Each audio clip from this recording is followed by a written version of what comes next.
ॐ धनदा लक्ष्मी स्तोत्रम्। धनदा उवाच देवी देवमुपागम्य नीलकण्ठं मम प्रियं कृपया पार्वती प्राह शङ्करं करुणाकरं। देव्युवाच ब्रूहि वल्लभ साधूनां दरिद्राणां कुटुम्बिनां दरिद्रदलनोपाय मञ्जस्यैव धनप्रदं। शिव उवाच पूजयन् पार्वती वाक्यमिदमाह महेश्वरः उचितं जगदम्बासि तव भूतानुकम्पया।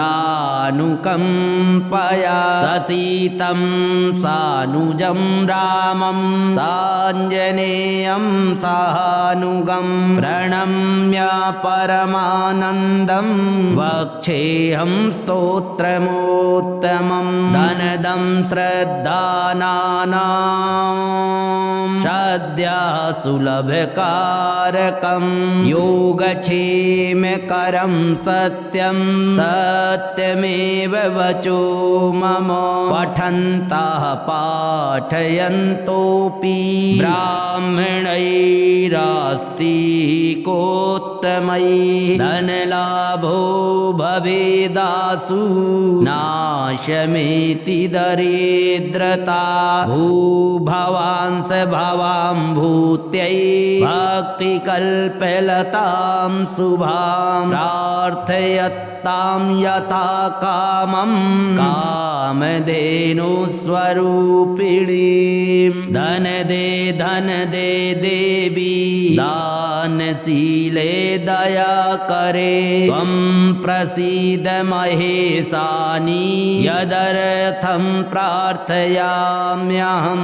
धरामरप्रिये पुण्ये धन्ये धनद पूजिते सुधनं धार्मिके देहि यजमानाय सत्वरं। रम्ये रुद्रप्रिये रूपे रामरूपे रतिप्रिये शिखि सकमनोमूर्ते प्रसीद प्रणते मयि। आरक्तचरणाम्भोजे सिद्धि सर्वार्थदायिके दिव्याम्बरधरे दिव्ये दिव्यमाल्यानुशोभिते समस्तगुणसम्पन्ने सर्वलक्षणलक्षिते। शरच्चन्द्रमुखे नीले नीलनीरजलोचने चञ्चरीकचमुचारु श्रीहारकुटिलालके मत्ते भगवती माता कलकण्ठरवामृते। आशावलोकनैर्दिव्यैर्भक्तचिन्तापहारिके रूपलावण्यतारुण्य कारुण्यगुणभाजने। वणत्कङ्कणमञ्जीरे लसल्लीलाकराम्बुजे रुद्रप्रकाशिते तत्त्वे धर्माधरे धरालये। प्रयच्छ यजमानाय धनं धर्मेकसाधनं मातास्त्वं मे विलम्बेन दिशस्व जगदम्बिके। कृपया करुणागारे प्रार्थितं कुरु मे शुभे। वसुधे वसुधारूपे वसुवासववन्दिते धनदे यजमानाय वरदे वरदा भव। ब्रह्मण्यैर्ब्राह्मणैः पूज्ये पार्वती शिवशङ्करे। स्तोत्रं दरिद्रताव्याधि शमनं सुधनप्रदं। प्रदम् श्रीकरे शङ्करे श्रीदेव प्रसीद मयि किङ्करे पार्वतीश प्रसादेन सुरेश किङ्करेरितं श्रद्धया ये पठिष्यन्ति पाठयिष्यन्ति भक्तितः सहस्रमयुतं लक्षं धनलाभो भवेद् ध्रुवं धनदाय नमस्तुभ्यं निधिपद्माधिपाय च भवन्तु त्वत्प्रसादान्मे धनधान्यादि सम्पदः इति श्रीधनलक्ष्मी स्तोत्रं सम्पूर्णम्। ॐ महालक्ष्म्यै नमः। ॐ महालक्ष्म्यै नमः। ॐ महालक्ष्म्यै नमः। धनदालक्ष्मी स्तोत्रम्। धनदा उवाच देवी देवमुपागम्य नीलकण्ठं मम प्रियं कृपया पार्वती प्राह शङ्करं करुणाकरं देव्युवाच ब्रूहि वल्लभ साधूनां दरिद्राणां कुटुम्बिनां दरिद्रदलनोपाय मञ्जस्यैव धनप्रदं शिव उवाच पूजयन् पार्वती वाक्यमिदमाय महेश्वरः उचितं जगदम्बासि तव भूतानुकम्पया ससीतं सानुजं रामं साञ्जनेयं सानुगं प्रणम्य परमानन्दं वक्षेऽहं स्तोत्रमोत्तमं धनदं श्रद्धानानां सद्यः सुलभकारकं योगक्षेमकरं सत्यं सत्यमेव वचो मम पठन्तः पाठयन्तोऽपि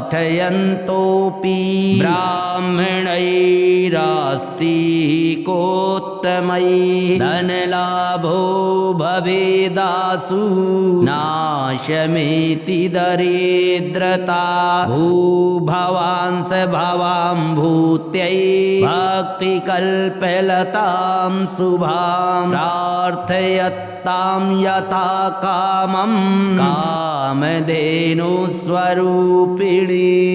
धन दे देवी दानशीले दया करे त्वं प्रसीद महेशानि यदर्थं प्रार्थयाम्यहं धरामरप्रिये पुण्ये धन्ये धनद पूजिते सुधनं धार्मिके देहि यजमानाय सत्वरं रम्ये रुद्रप्रिये रूपे रामरूपे रतिप्रिये शिखी सकमनोमूर्ते प्रसीद प्रणते मयि आरक्तचरणाम्भोजे सिद्धि सर्वार्थदायिके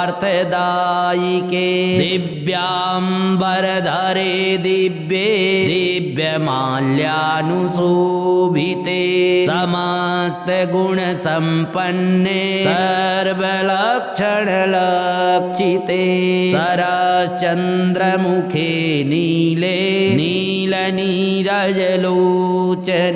चञ्चरीकचमुचारु श्रीहारकुटिलालके मत्ते भगवती माता कलकण्ठरवामृते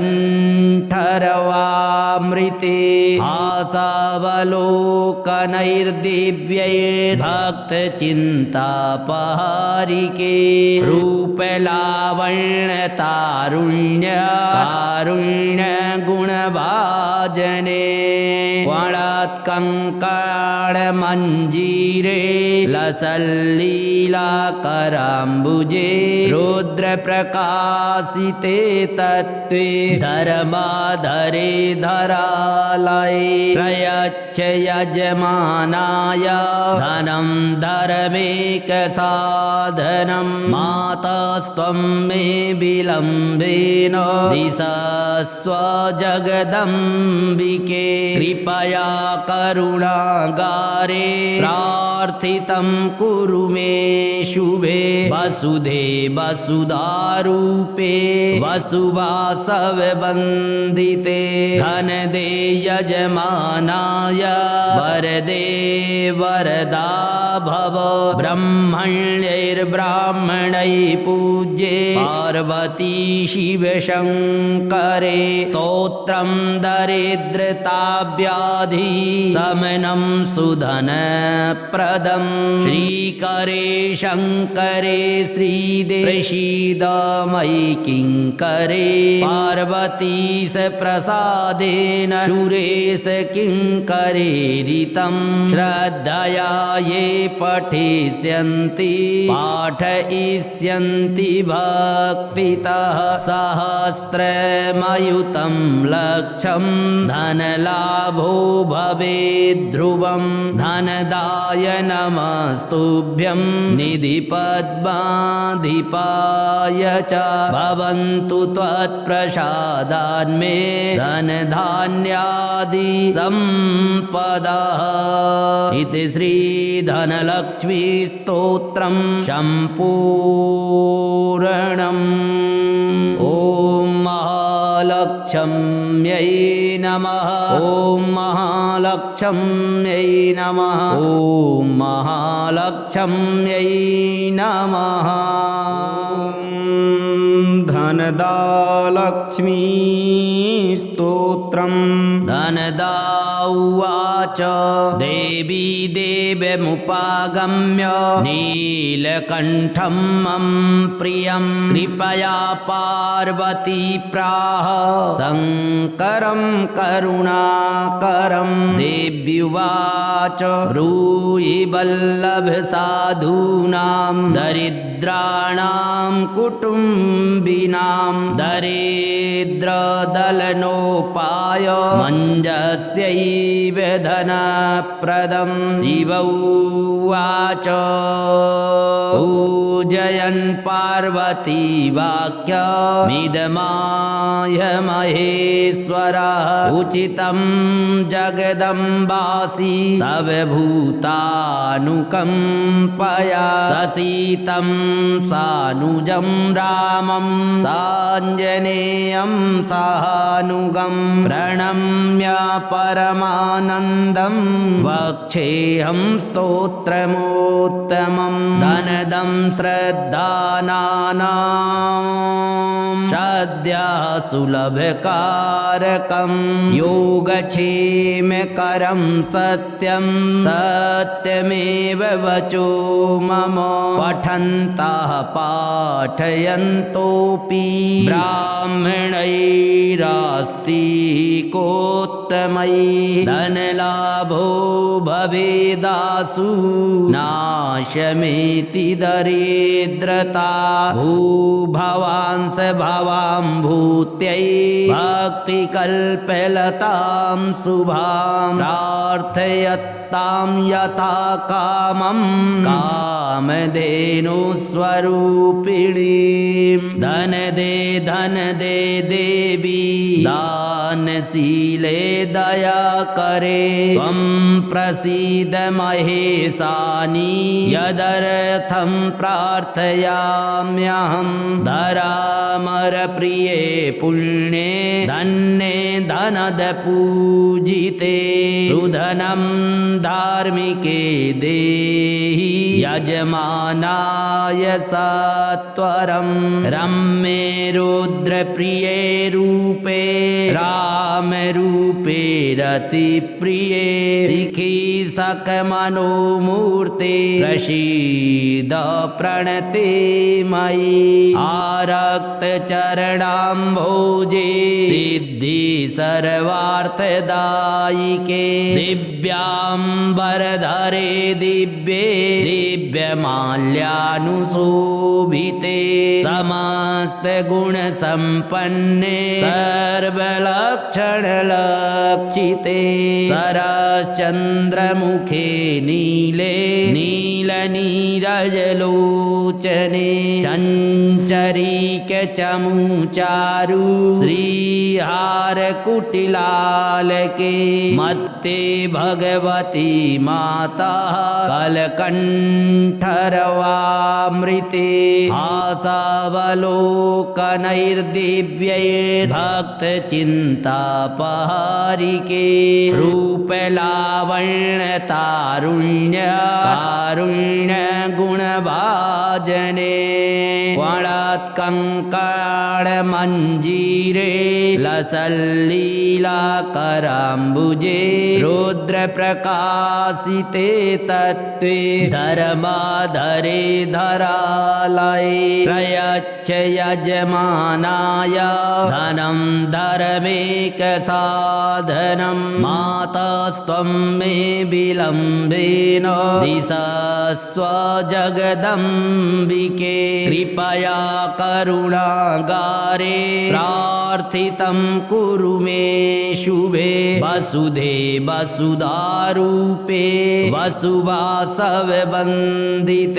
धनदे यजमानाय वरदे वरदा भव ब्रह्मण्यैर्ब्राह्मणैः पूज्ये पार्वती शिवशङ्करे स्तोत्रं दरिद्रताव्याधि शमनं सुधनप्रदं श्रीकरे शङ्करे श्रीदे प्रसीद मयि किङ्करे पार्वतीश प्रसादेन सुरेश किङ्करेरितं श्रद्धया ये पठिष्यन्ति पाठयिष्यन्ति भक्तितः सहस्रमयुतं लक्षं धनलाभो भवेद्ध्रुवं धनदाय नमस्तुभ्यं निधिपद्माधिपाय च भवन्तु त्वत्प्रसादान्मे धनधान्यादि सम्पदः इति श्रीधनलक्ष्मी स्तोत्रं सम्पूर्णम्। ॐ महालक्ष्म्यै नमः। ॐ महालक्ष्म्यै नमः। ॐ महालक्ष्म्यै नमः। धनदालक्ष्मी स्तोत्रम्। धनदा उवाच देवी देवमुपागम्य नीलकण्ठं मम प्रियं कृपया पार्वती प्राह शङ्करं करुणाकरं देव्युवाच ब्रूहि वल्लभ साधूनां दरिद्राणां कुटुम्बिनां दरिद्रदलनोपाय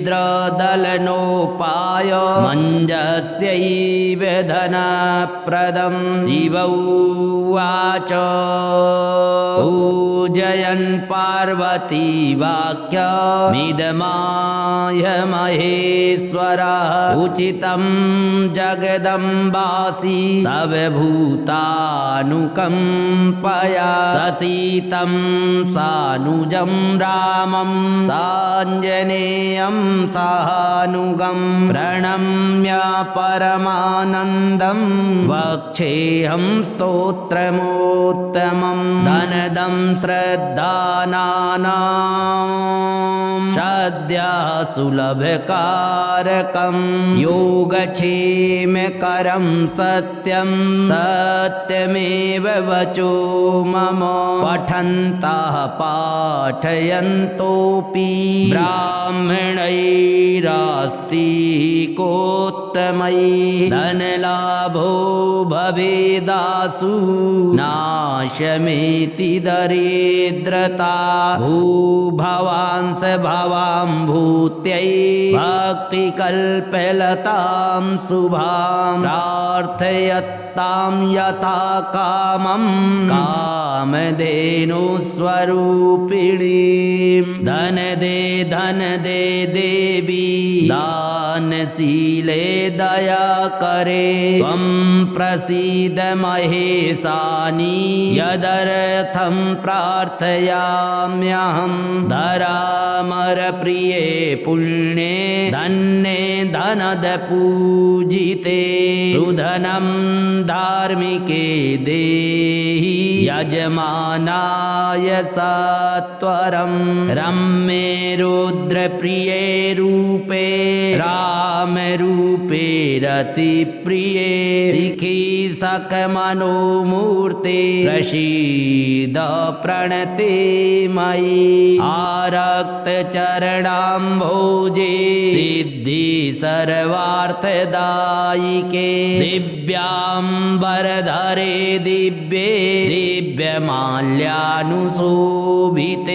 समस्तगुणसम्पन्ने सर्वलक्षणलक्षिते शरश्चन्द्रमुखे नीले नीलनीरजलोचने चञ्चरीकचमुचारु श्रीहारकुटिलालके मत्ते भगवती माता कलकण्ठरवामृते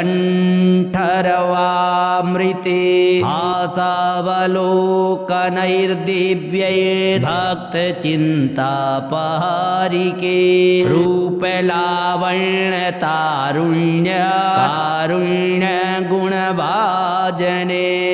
क्वणत्कङ्कणमञ्जीरे लसल्लीलाकराम्बुजे रुद्रप्रकाशिते तत्त्वे धर्माधरे धरालये प्रयच्छ यजमानाय धनं धर्मेकसाधनं मातास्त्वं मे विलम्बेन दिशस्व जगदम्बिके कृपया करुणागारे प्रार्थितं कुरु मे शुभे वसुधे वसुधारूपे वसुवासववन्दिते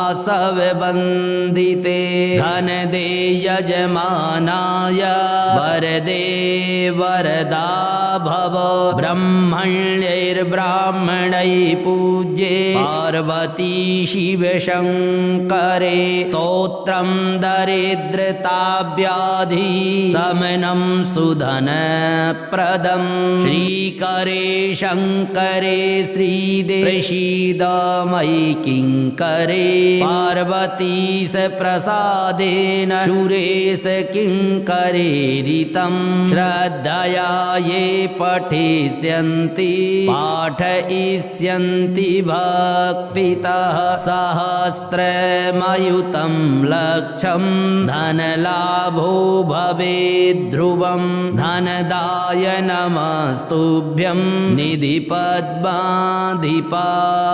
च भवन्तु त्वत्प्रसादान्मे धनधान्यादि सम्पदः इति श्रीधनलक्ष्मी स्तोत्रं सम्पूर्णम्।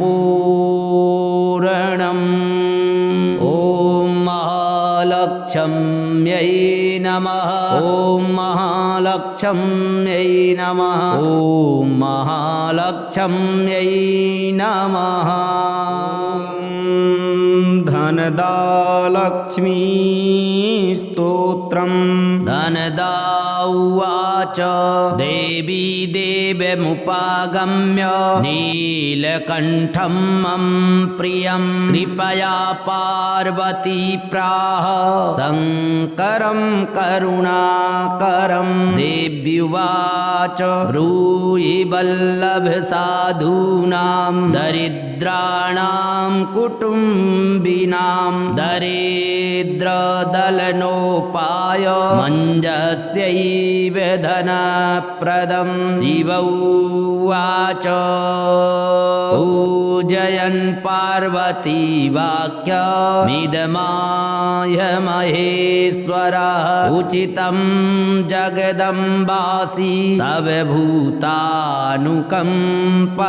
ससीतं सानुजं रामं साञ्जनेयं सानुगं प्रणम्य परमानन्दं वक्षेऽहं स्तोत्रमोत्तमं धनदं श्रद्धानानां श्रद्धा सुलभकारकं योगक्षेमकरं सत्यं सत्यमेव वचो मम पठन्तः पाठयन्तोऽपि ब्राह्मणैरास्तिकोत्तमैः धनलाभो भवेदासु नाशमेति दरिद्रता भूभवांस भवां भूत्यै भक्तिकल्पलतां शुभां प्रार्थयत्तां यथा कामं कामधेनुस्वरूपिणीं धन दे देवी दानशीले दया करे त्वं प्रसीद महेशानि यदर्थं प्रार्थयाम्यहं धरामरप्रिये पुण्ये धन्ये धनद पूजिते सुधनं धार्मिके देहि यजमानाय सत्वरं रम्ये रुद्रप्रिये रूपे रामरूपे रतिप्रिये शिखी सकमनोमूर्ते प्रसीद प्रणते मयि आरक्तचरणाम्भोजे सिद्धि सर्वार्थदायिके दिव्याम्बरधरे दिव्ये दिव्यमाल्यानुशोभिते समस्तगुणसम्पन्ने सर्वलक्षणलक्षिते शरश्चन्द्रमुखे नीले नीलनीरजलोचने चञ्चरीकचमुचारु श्रीहारकुटिलालके मत्ते भगवती माता कलकण्ठरवामृते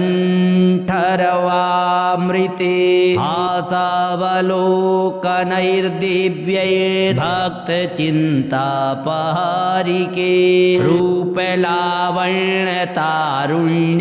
कारुण्यगुणभाजने वणत्कङ्कणमञ्जीरे लसल्लीलाकराम्बुजे रुद्रप्रकाशिते तत्त्वे धर्माधरे धरालये प्रयच्छ यजमानाय धनं धर्मेकसाधनं मातास्त्वं मे विलम्बेन दिशस्व जगदम्बिके कृपया करुणागारे प्रार्थितं कुरु मे शुभे वसुधे वसुधारूपे वसुवासववन्दिते धनदे यजमानाय वरदे वरदा भव ब्रह्मण्यैर्ब्राह्मणैः पूज्ये पार्वती शिवशङ्करे स्तोत्रं दरिद्रताव्याधि शमनं सुधनप्रदं श्रीकरे शङ्करे श्रीदेव प्रसीद मयि किङ्करे पार्वतीश प्रसादेन सुरेश किङ्करेरितं श्रद्धया ये पठिष्यन्ति पाठयिष्यन्ति भक्तितः सहस्रमयुतं लक्षं धनलाभो भवेद्ध्रुवं धनदाय नमस्तुभ्यं निधिपद्माधिपाय च भवन्तु त्वत्प्रसादान्मे धनधान्यादि सम्पदः इति श्रीधनलक्ष्मी स्तोत्रं सम्पूर्णम्। ॐ महालक्ष्मी महालक्ष्म्यै नमः ॐ महालक्ष्म्यै नमः ॐ महालक्ष्म्यै नमः।